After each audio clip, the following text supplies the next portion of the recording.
So how do we respond to the good things life gives us and the bad things life gives us? Good news, bad news. Well, first I'm going to give it to you scripturally, and then I'm going to give it to you personally. In the Bhagavad Gita, Krishna tells us very, very clearly what the sign of a yogi is. And he uses the word yogi, and I just want to stop here for a moment, not to mean someone who can stand on their head for 10 hours. And you know this, लेकिन जो लोग विदेश से आए हुए हैं बस उनके लिए एक मिनट में उसको clarify कर लेती हूँ. When he says yogi, he means someone who's really wise, someone who really understands, not just someone who practices asanas or pranayama.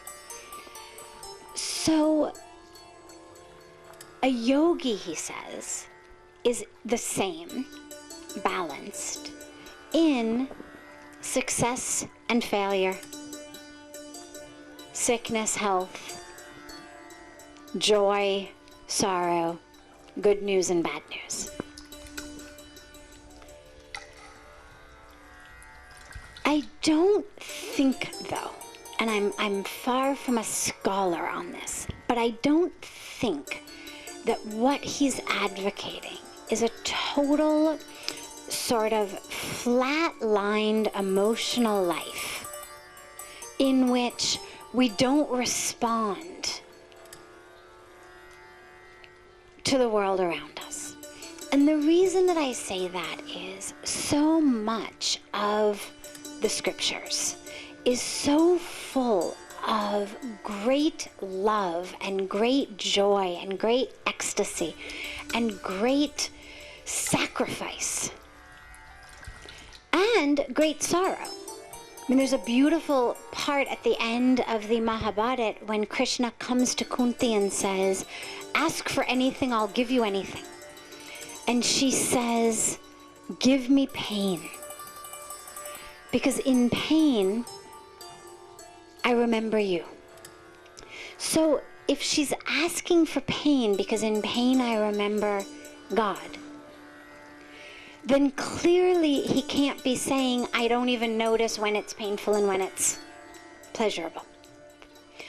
And so what he means is, the way that Puja Swamiji always describes it, as in, we don't give the reins of our life to something outside of us. That we don't live like light switches, that something else comes in and turns on and turns off. Someone says something really nice about us, we're on. Someone says something nasty about us, we're off. That it's not that I'm this switch and you've got my remote control in your hands to just turn me on and off. And so what the message of that, I think, is let there be joy. Let there be sorrow, because in sorrow we remember God.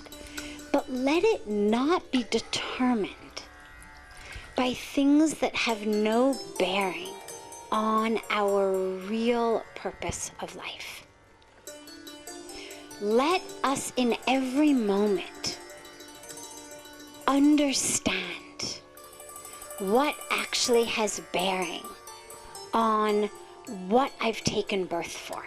And if what I've taken birth for is to get closer to God and to understand the divinity in myself and to understand the connection between the divinity in myself and the divinity in others, then that joy should come when I'm living in that divinity, when I'm living in that connection.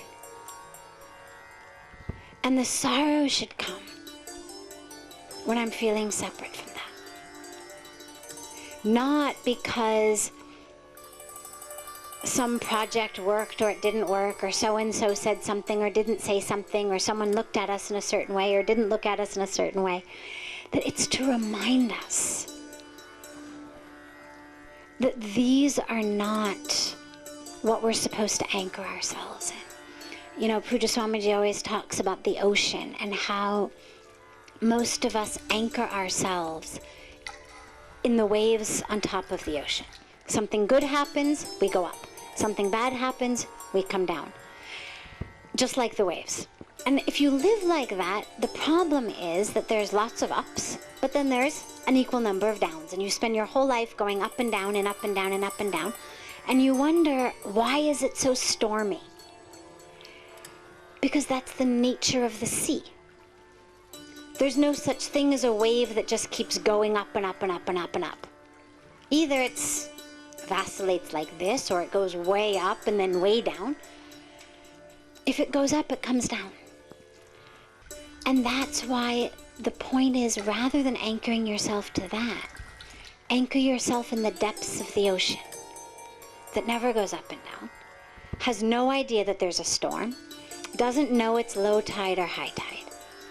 And that depth is what our spiritual practice and our spiritual teachers are always trying to connect us into, which is deep within us.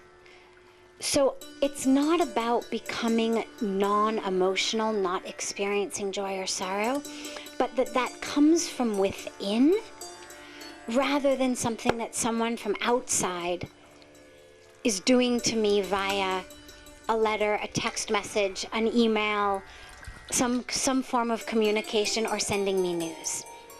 That I'm so anchored and grounded inside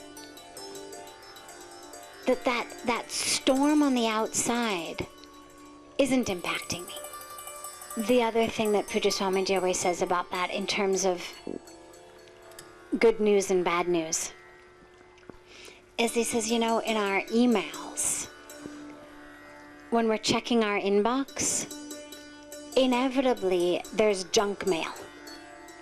And you can tell right away from looking at it that it's junk. You don't have to actually open it and read it from beginning to end to understand this belongs in the trash.